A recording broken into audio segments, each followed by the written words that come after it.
I suppose brother sent me to hell, little knowing I was once the consort to the princess. He discovered my secret, a life without end and a fortune without limit, and he wanted it for himself. He conspired with an occultist, a master of dark rites, to murder me in a ritual that would damn my soul and transfer my perfect fate to him. On the rooftop of a skyscraper, I begged for my life, my voice torn apart by sobs. Please don't kill me, you can have all the money, all of it. Was afraid of dying, terrified. Cause my ex-wife, the one who ruled the abyss below, had made a promise the last time I saw her. If she ever laid eyes on me again, she would have me flayed alive and boiled in oil. Eddie, we've been brothers for 10 years, I've always had your back, man. Please let me go. I'll give you everything, I swear, just let me live.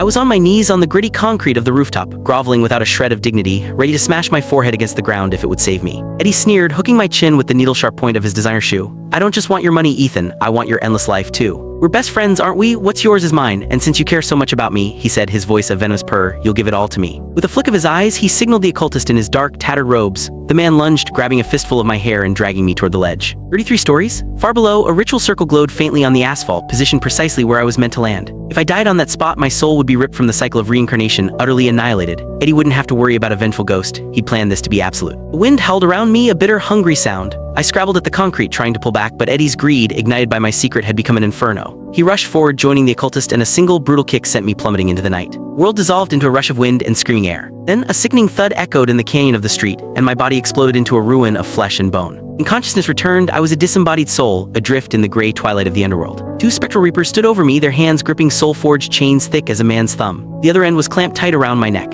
A dense, cold fog shrouded everything, but from the darkness ahead, I could hear the clear, unmistakable sounds of wailing and torment. I knew this place, it was the entrance to the gates of hell. I had my darling ex-wife to thank for the tour. When I tried to leave her all those years ago, she had dragged me here, her eyes burning with rage, to show me exactly what awaited those who crossed her. She hadn't thrown me in then, but now it seemed my time was up. This was it, the end. I thrashed against the chains. I was murdered, it was a wrongful death, I've done nothing wrong. My protest earned me a vicious crack from a barbed lash wielded by a reaper with a thin, cruel mustache. The pain was unlike anything physical, it bit directly into my soul and I collapsed, a silent scream trapped in my throat. Listen up, pal, the mustached reaper snarled. Doesn't matter who you were, you're in our hands now, and that means you're screwed. Hell was a certainty, but a sliver of desperate hope remained. What if my ex still felt something? A chance at reincarnation was infinitely better than utter oblivion. I know the daughter of your king, I rasped, my voice trembling. Lilith, I need to see her. The two reapers exchanged a glance. Another lash cut across my back, this one so deep it nearly split my spectral form in two, silencing me completely. The mustached one spat on the ground beside me. You think you're worthy of speaking the princess's name? I don't know how a piece of trash like you learned it, but you'd better keep your mouth shut if you don't want more of this. Helpless, I was dragged forward like a broken doll. The other reaper who'd been watching whispered nervously, you think he's telling the truth? What if we get in trouble? What's there to be afraid of? The mustached one scoffed. The occultist said this one's off the books. He's not in the litter of souls, some black magic scum who knows a few things he shouldn't. Don't be a coward. We're getting paid for this and there's no record of him upstairs. Now hurry up before something goes wrong. The pieces clicked into place. They were in on it. Corrupt reapers bought and paid for by Eddie and his sorcerer. Click the link on the homepage to watch the full follow-up for free.